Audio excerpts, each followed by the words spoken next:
साथीहरू नमस्कार। नव ज्ञानवाद अन्तर्गत कथा र कलामा यहाँहरूलाई हार्दिक स्वागत छ। आज म महाभारत र श्रीमद् भागवत महापुराण, जसलाई सप्ताह ज्ञान महायज्ञको रूपमा पनि चिनिन्छ, र त्यो दुईटै महाभारत र श्रीमद् भागवत महापुराणका कथाभित्रका अन्तर्कथाहरू अर्थात् ती प्रत्येक कथाका प्रसङ्गहरूलाई यहाँ उब्काउन गइरहेको छैन, अर्थात् ती कथा भन्न म गइरहेको छैन। महाभारतको कथा तपाईँ हामीले पढेका छौँ, सुनेका छौँ र कतिपयले यो टेलिभिजनमा पनि त्यसको सिरियल हेरेका छौँ। र महाभारतभित्रका 18वटा पर्वहरू, जहाँ आदि पर्वदेखि स्वर्ग आरोहण पर्वसम्म पनि सबैले पढेका हुन सक्छौँ। त्यसै गरी यो श्रीमद् भागवत महापुराणका पनि हामीले कथाहरू सुनेका हुन सक्छौँ। जुन सप्ताह ज्ञान महायज्ञ हुन्छ, त्यो सप्ताह ज्ञान महायज्ञमा विभिन्न किसिमका अवतारका कथाहरू, यो विभिन्न किसिमका चाहिँ हाम्रा पौराणिक कथाहरू र कथाभित्रका पनि अन्तर्कथाहरू हामीले सुनेका हुन सक्छौँ। म ती विषयहरूलाई यहाँ उब्काउन गइरहेको छैन, तर म यहाँ यो महाभारत सबभन्दा पहिला कसले भन्यो, कसले सुन्यो, कसरी सुनायो, कहाँ सुन्यो, त्यसै गरी यो श्रीमद् भागवत महापुराण पनि सबभन्दा पहिला कसले वाचन गर्यो, कसले कसलाई सुनायो, कहाँबाट सुरु भयो, त्यसको अवधारणा कसरी सुरु भयो, त्यो विषयमा यहाँहरूलाई केही कुरा जानकारीको लागि राख्ने अनुमति चाहन्छु। सबभन्दा पहिला महाभारतको कुरा गरौँ। यो महाभारतको कुरा गर्नु पर्दाखेरि द्वापर युग सकिसकेर जब कलियुगको सुरुवात हुँदै थियो, त्यस बेला हस्तिनापुरका राजा थिए जन्मेजय। जन्मेजय भनेका पाण्डवका नाति परीक्षितका छोरा जन्मेजय थिए। उनी पाण्डवका पनाति थिए। ती जन्मेजयले एकचोटि सर्पेष्टि यज्ञ गर्न खोजे, अर्थात् नाग यज्ञ गर्न चाहे। नाग यज्ञ गर्न चाहनुको कारण के थियो भने उनका पिता राजा परीक्षितलाई तक्षक नागले डसेर उनको मृत्यु भएको थियो। त्यसैले आफ्ना महान पिताको नागले डसेर मृत्यु भएको उनी बदला लिन चाहन्थे। त्यसैले उनी नाग यज्ञ गर्न तम्सिए र उनले ठुला ठुला ऋषिमुनिहरूलाई बोलाए र नाग यज्ञ गरे। मन्त्रको उच्चारण गरेर ती ऋषिमुनिहरूले सम्पूर्ण नागहरूलाई मन्त्रद्वारा उच्चारण गरेर त्यही यज्ञमा होम्ने विचार गरे। अनि त्यही प्रसङ्गमा जब राजा जन्मेजयले त्यो सर्पेष्टि यज्ञ गरे, संसारभरिका नागहरू आएर त्यहाँ होमिन थाले, डढ्न थाले। सारा नागहरू डढ्न थाले, तर जुन नाग तक्षक नाग थियो, त्यो तक्षक नागले इन्द्रको आसनमा चाहिँ बाँधिएर बस्यो र इन्द्रको आसन हल्लिन सक्दैन कुनै पनि मन्त्रले भन्ने उसले सोचेको थियो, र त्यसरी तक्षक नाग चाहिँ जोगिएको थियो। र नागहरू सिद्धिँदै रित्तिँदै जान थाले। र नागहरूको यस्तो विनाश देखेर एकजना आस्तिक भन्ने एउटा ऋषि मुनि तिनी आउँछन् र राजा जन्मेजयलाई सम्झाउँछन्, हे जन्मेजय, तिमी नागहरूको बदला कतिसम्म लिन्छौ? आज यसभन्दा पहिला तिम्रा बाजे अर्जुनले पनि खाण्डवदाहमा अनि सारा नागहरूलाई डढाएर पातालको बास गराएको थियो, र त्यसपछि चाहिँ तिम्रा पिता परीक्षितलाई नागले नै डसेर उनको पनि देहावसान भयो। अहिले तिमी नागलाई सिद्ध्याउँदैछौ, यो राम्रो भएन। एकले अर्कोलाई सिद्ध्याउने यो यज्ञ लगाएर काम छैन। तिमी जस्तो धर्मात्माको नाति, धर्मात्माको छोरा यस्तो प्रतापी राजाले यो गर्न हुँदैन। त्यसैले यो यज्ञ तिमी रोक भनेर ती आस्तिक भन्ने व्यक्ति सम्झाउँछन्। ती आस्तिकको पनि आफ्नै कथा छ। ती आस्तिकको जन्म किन भयो भन्ने कथा पनि छ फेरि त्यो। अनि त्यसपछि जन्मेजयले सुन्न चाहन्छन्, त्यसो भए महाभारतको कथा कसरी सुरु भयो, महाभारतमा पाण्डव र कौरवहरू कसरी लडाइँ गरे, के भयो त्यो बेला, त्यो सम्पूर्ण वृत्तान्त म सुन्न चाहन्छु भनेर तिनीहरूले भने। र त्यो कथा कसलाई कण्ठ छ भन्ने प्रसङ्गमा त्यति बेला यो व्यास ऋषिका एकजना नजिकका चाहिँ अत्यन्त अनन्य चेला थिए वैशम्पायन ऋषि। ती वैशम्पायन ऋषिले महाभारतको सारा कथाहरू, पाण्डवहरू कौरवहरू जन्मिनु, त्यसै गरी चाहिँ श्रीकृष्णको लीला, श्रीकृष्णले खेलेको महाभारतको भूमिका लगायतको सम्पूर्ण महाभारतको कथा, अर्थात् महाभारतमा आदि पर्वदेखि लिएर स्वर्गारोहण पर्वसम्मको सम्पूर्ण वृत्तान्त त्यहाँ बताउँछन्। त्यो वैशम्पायन ऋषिले महाभारतको कथा जुन भने हो त्यो भारतको कथा अर्थात् त्यो जय संहिता भनिन्थ्यो त्यति बेला। महाभारतको नाम नै उति बेला जय अर्थात् जय संहिता थियो। त्यो जय संहिताको पूर्ण कथा वाचन वैशम्पायन ऋषिले गरेका थिए र त्यो वैशम्पायन ऋषिले महाभारतको कथालाई भनेको कुरा त्यति बेला सुनेका थिए सुतजीले।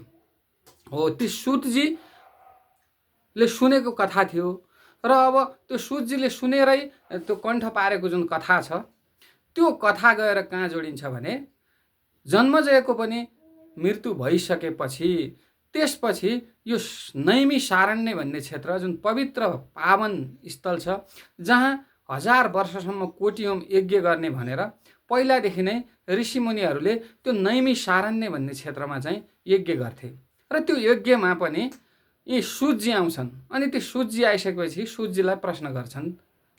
शौनक लगायत आदि ऋषिहरू जसलाई शौनक आदि ऋषि भनिन्छ ती शौनक आदि ऋषिहरूले सुतजीलाई प्रश्न गर्छन् भारतको कथा के भएको थियो, भारतको कथामा तपाईँले जानेका सुनेका कुराहरू सबै बताउनुहोस् भनेर ती सुतजीलाई सोध्छन्। अनि सुतजीले सम्पूर्ण महाभारतको कथा ती शौनक आदि ऋषिहरूलाई बताउँछन्। यो प्रसङ्ग भयो महाभारतको। अब रह्यो श्रीमद् भागवत महापुराणको प्रसङ्ग। अब श्रीमद् भागवत महापुराण प्राय जसो 7 दिनसम्म लगाइन्छ। अब सप्ताह ज्ञान महायज्ञ भनिन्छ त्यो 7 दिनसम्म किन लगाइन्छ, पहिला 7 दिनको प्रसङ्ग कसरी आयो, अब यो विषयमा म फेरि चाहिँ यता महापुराणतिर प्रसङ्गलाई मोड्न चाहन्छु। अब रह्यो जन्मजयको कथा सकियो। अब जन्मजयका पिताको नाम परीक्षित थियो। अब ती परीक्षित राजाको प्रसङ्गबाट यो सप्ताह ज्ञान महायज्ञको सुरुवात हुन्छ। त्यो सप्ताह ज्ञान महायज्ञ परीक्षित राजाको पालामा लगाइएको थियो। त्यो कुरा पनि नैमिषारण्य क्षेत्रमा शौनक आदि ऋषिहरूले सुतजीलाई नै सोधेका थिए। सुतजीलाई सोध्नुको पछाडिको कारण के थियो भने हस्तिनापुरका राजा परीक्षित जुन अर्जुनका नाति थिए र पाण्डवहरू जस्तै उनी पनि अत्यन्तै प्रतापी, अत्यन्त दयालु, अत्यन्तै वीर, उनको नाम देश देशावरमा फैलिएको थियो, उनी धर्मात्मा थिए। ती राजालाई एकचोटि शिकार खेल्दै गइरहेका थिए। शिकार खेल्दै जाने क्रममा एकजना चाहिँ ऋषि एक ठाउँमा चाहिँ अनि आनन्द तपस्या गरिरहेका थिए। त्यो तपस्या गर्ने ऋषिको नाम थियो महामुनि समीक ऋषि थियो। ती समीक मुनि आनन्द आफ्नो ध्यानमा चाहिँ तपस्या गरिरहेका थिए र राजा परीक्षितलाई शिकार खेल्दै जाँदा तिर्खा लाग्छ। तिर्खा लागिसकेपछि उनी समीक ऋषिलाई भन्छन्, हे मुनि मलाई पानी दिनुहोस्, मलाई अत्यन्त प्यास लाग्यो, मलाई जल दिनुहोस्। तर ती समीक मुनि सुन्दैनन् किनभने उनी परम ध्यानमा छन्, उनी ध्यानस्थ अवस्थामा छन् अनि सुन्दैनन्। तर ती परीक्षित राजा त्यो बेला उनको मनमा कली बसिसकेको हुन्छ किनभने द्वापरयुग सकिएर कलियुग प्रवेश गर्दै थियो। हो ती राजाले समीक मुनिलाई पानी माग्नुभन्दा अगाडि नै कली आएर उनलाई घेर्दै थियो र कलीलाई उनले भगाउन खोज्दै थिए र कलीले भन्यो म चाहिँ भाग्न सक्दिनँ, मलाई ठाउँ दिनुहोस्। तर राजाले त्यति बेला परीक्षितले हे कली त मेरो हस्तिनापुर जस्तो पवित्र धार्मिक राज्यमा प्रवेश गर्न सक्दैन, म तिमीलाई मेरो बाणले उडाइदिन्छु भनेर बाण तेसार्दाखेरि कलीले भन्छ म युग हुँ, म युगलाई त तपाईँ चाहिँ जोगाउन सक्नुहुन्न, रोक्न सक्नुहुन्न, तर मलाई तपाईँको चाहिँ पुर्खा र तपाईँको चाहिँ राजाको जुन तप छ, तपाईँको जुन यो महानता छ त्यसलाई जोगाउनको लागि, तपाईँको प्रतापलाई चाहिँ पनि सम्मान हुनको लागि मलाई ठाउँ दिनुहोस् भनेर कलीले भन्छ। अनि राजाले चाहिँ भन्छन् कि तपाईँ चाहिँ हे कली त फोहोरमा बस्नु, त मुसा भ्यागुत्ता सर्प यस्तै यस्तै चाहिँ जहाँ जहाँ चाहिँ नराम्रो नराम्रो चिज छ, जहाँ जहाँ फोहोर गन्दगी दुर्गन्धित चिजमा बस्नु भनेर भन्दाखेरि अनि कलीले भन्छ हे महाराज मलाई त्यतिले पुग्दैन, मलाई अझै ठाउँ दिनुहोस्, अझै चाहिँ बढाउनुहोस् भनेपछि अनि राजा परीक्षितले भन्छन् त यो सुन चाँदी दर्बे यी चिजहरू जुन चाहिँ आफैमा चाहिँ पाप कर्म जन्माउने चिजहरू हुन्, जसले लोभ मोह अहङ्कार जन्माउँछन्, त्यहीँ बस्नु तैँले भनेर त्यो स्थान दिइसकेपछि कली राजाको मुकुटमा गएर बस्छ। किनभने राजाको मुकुट त सुन चाँदी हिरा मोतीले जवाहरातले जडित भएको छ। जब कली उनको चाहिँ निधारमा बसिसकेपछि कलीले बास गर्छ अनि द्वापरयुगको धर्म कर्म त्यति बेलाको उनको धर्मप्राणता सबै सकिन्छ। उनी बिर्सन्छन् र उनीमा अहङ्कार चढ्छ र ती ध्यानमा बसेका श्रमिक ऋषिलाई भन्छन्, तिमीले पानी दिएनौ, म जस्तो राजालाई पानी नदिने तिमी ऋषि, अब तिमीलाई म अपमान गर्छु भनेर नजिकै मरिरहेको एउटा सर्प थियो, त्यो सर्पलाई ल्याएर ध्यानमा बसेका ऋषिको घाँटीमा बाँधिदिन्छन्। तर त्यति बेला श्रमिक ऋषिलाई केही पनि थाहा हुँदैन, उनी ध्यानमा छन्। त्यो दृश्य श्रमिक ऋषिका शिष्यहरूले देख्छन्। शिष्यहरूले देखिसकेपछि शिष्यहरूलाई रिस उठ्छ अनि उनका छोरा श्रृङ्गी ऋषि जुन गङ्गा नदीको तटतिर गइरहेका थिए, सिधै गएर उनका छोरा श्रृङ्गी ऋषिलाई भन्छन्, तपाईँको पिताजीलाई त आज एकजना राजाले आएर मरेको सर्पले उनको घाँटीमा बेरिदियो र यसरी अपमान गर्यो। अनि श्रृङ्गीलाई खपिसक्नु हुँदैन, मेरो महान पिताको यो हदसम्म अपमान गर्ने जुन पापी हो, त्यो पापीलाई आजको 7 दिनभित्र सर्पले डसेर, तक्षक नागले डसेर उसको मृत्यु हुनु परोस् भनेर वर्म श्राप दिन्छन्। त्यो श्राप फर्कन सक्दैन, किनभने श्रृङ्गी ऋषि आफैमा तप जप भएको महान बाल ब्रह्मचारी ऋषि थिए। अनि त्यसपछि चाहिँ राजाले त्यो कुरा थाहा हुँदैन, राजा घरतिर जान्छन्। तर उता श्रमिक ऋषिको छोरा श्रृङ्गी ऋषिले श्राप दिइसकेको हुन्छ। एकछिनपछि श्रमिक मुनि पनि आफ्नो ध्यानबाट बिउजन्छन् र आफ्नो घाँटीमा हेर्दा त एउटा सर्पको माला लगाएको छ, मरेको सर्प। अनि उनले आफ्नो चेलाहरूलाई सोध्छन्, मेरो यो हदसम्मको अपमान गर्ने, मलाई यहाँ मरेको सर्प गलामा लगाइदिने को मूर्ख हो, कुन बेइमान हो भनेर भन्दाखेरि अनि शिष्यहरूले सबै कुरा भन्छन्। हे महामुनि, एउटा प्रतापी राजा आएर तपाईँलाई यसरी अपमान गर्यो। त्यति मात्र होइन, यो कुराको बारेमा सुनेर तपाईँको छोराले उनलाई श्राप समेत पनि दिइसक्यो भनेपछि त्यसपछि चाहिँ अन्तर्दृष्टिले हेर्छन् महामुनि श्रमिक। अन्तर्दृष्टिले हेर्दा त उनका छोरा श्रृङ्गीले 7 दिनभित्र तक्षक नागले डसेर मरोस्, जसले मेरो पिताको गलामा चाहिँ सर्पले बेर्यो भन्ने त्यो सुनेपछि उनी दुखी हुन्छन्। किनभने परीक्षित राजा जस्तो मान्छेलाई यसरी श्राप दिन हुन्न थियो। परीक्षितले आवेगमा आएर वा उनको मनमा कुनै चाहिँ सन्दर्भवश उनको मनले कुनै गलत एकछिनको लागि चिताएको आधारमा मलाई अपमान गरे पनि यत्रो श्राप दिनु हुँदैन थियो भन्ने उनलाई लाग्छ। त्यसपछि उनी चिन्तित हुन्छन् र अनि साँझको समयमा राति सिधै परीक्षित राजाको दरबारमा जान्छन्। दरबारमा राजा सुतिरहेका हुन्छन् र उनी बिउजाउँछन्, दरबारको ढोकामा जान्छन् र पाले पहरेलाई भन्छन्, तुरुन्त श्रमिक ऋषि दैलोमा तपाईँको दर्शन गर्न आइरहेको छ, बोलाउनुहोस् भनेर पाले पहरेहरूलाई भन्दा पाले पहरे भन्छन्, राजा त सुति बक्सिनु भएको छ। अनि श्रमिक मुनिले भन्छन्, यो सुत्ने समय होइन, यो जाग्ने समय हो, उहाँलाई तुरुन्त बोलाउनुहोस्। त्यसपछि श्रमिक ऋषिलाई बिउजाउँदाखेरि राजा परीक्षितलाई बिउजाएर श्रमिक ऋषिले बोलाएको कुरा थाहा हुन्छ।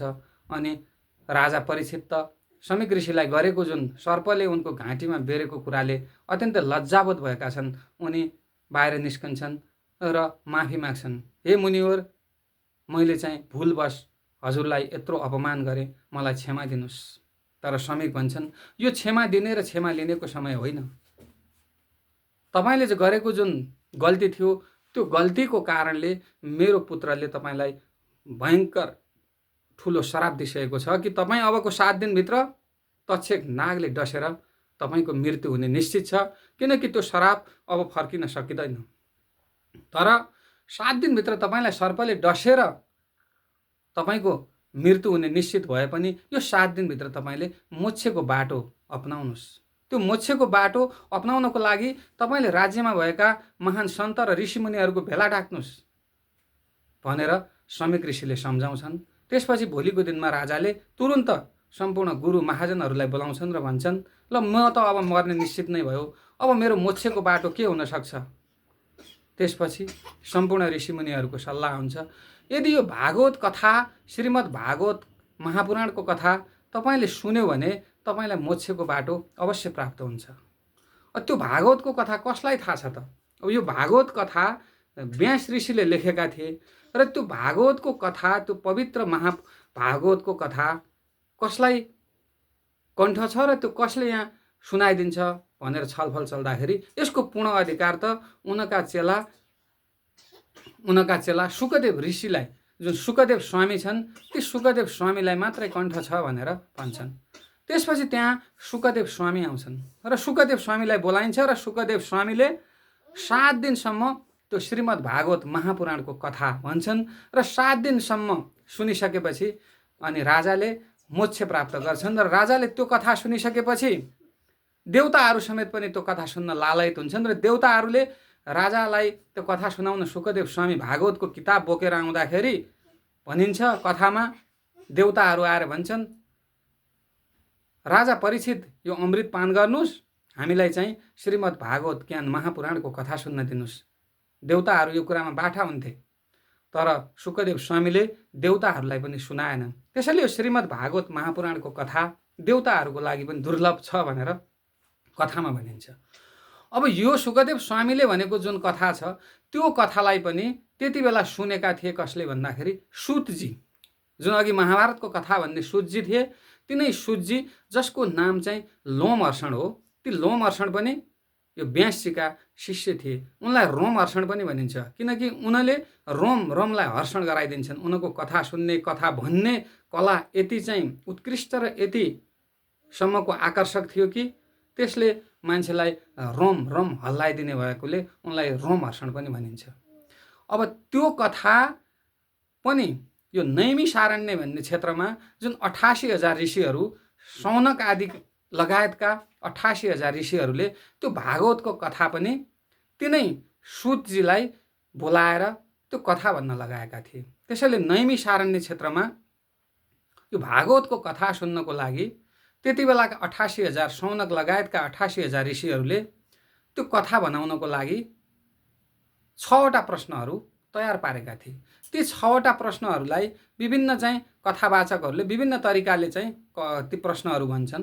त्यसमा मुख्यतया के हुन्छ भने यो शास्त्रको सार के हो, पुरुष वा प्राणीले गर्ने कर्तव्य के हो, यदि भगवान अजन्म हुन् भने उनीहरूले जन्म किन लिनु पर्यो, यदि जन्म लिएका हुन् भने कुन कुन जन्म लिनुभयो, र भगवानको जन्म भइसकेपछि त्यसपछि धर्म कहाँ गएर अन्त भयो, अर्थात् धर्मले कहाँ बास गर्यो। यी 6वटा प्रश्नहरू छन्। यी 6वटा प्रश्नहरूको उत्तर यो सुतजीले अनि एक एक गरेर दिन्छन् र ती 7 दिन लाग्छ। 7 दिन यिनै 6वटा प्रश्नहरूमा अल्झिन्छ र कथा 7 दिनसम्म त्यसमा चाहिँ भगवानको अवतार, शास्त्रको सार भनेको त यो महापुराणै हो, यो श्रीमद् भागवत महापुराण हो भनेर भनिन्छ। र यसरी चाहिँ यो शौनकादि ऋषिहरूले यो नैमिषारण्य क्षेत्रमा सुतजीलाई सोधेको प्रश्न। अब सुतजीको प्रसङ्गमा के छ भने फेरि कतिलाई यो कुराहरू अलिक कन्फ्युज हुन्छ।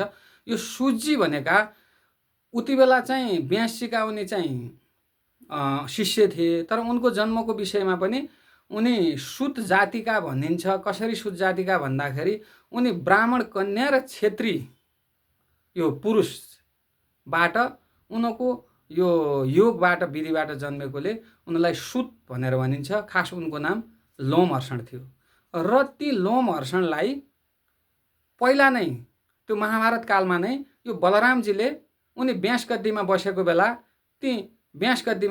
बेला उनी बलराम आउँदाखेरि उठेर नमस्कार गरेनन्, उनको आदर गरेनन् भनेर बलरामले उनको हत्या गरेको, अर्थात् उनलाई चाहिँ व्यास गद्दीमा नै हत्या गरेको भनिन्छ।